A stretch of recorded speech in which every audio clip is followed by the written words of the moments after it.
Officers of the rank of Director General of Police have now joined the long list of government employees unhappy with the 6th Pay Commission's recommendations. It's not just low pay, but a lowering of grade, which is troubling the men in uniform, who have even petitioned the Home Minister. Shambhavi Rai with that special report.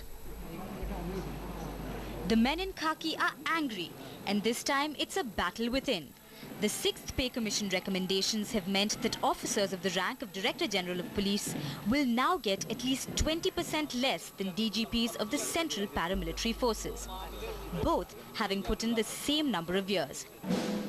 If the Commission's recommendations are accepted, a state DGP will earn 67,000 rupees, while his counterpart in the BSF or the CRPF could earn 80,000 rupees.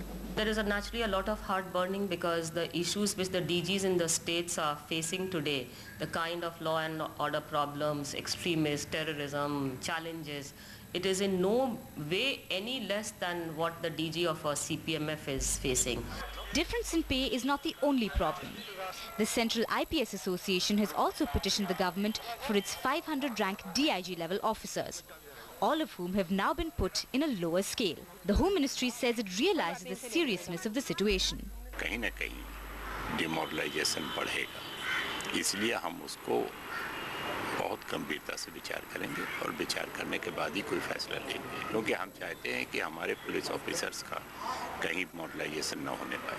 A final view is yet to be taken on the matter, but with the increasing challenges faced by the state police, the government needs to ask itself if it should let the differences of pay affect the functioning of its forces across departments.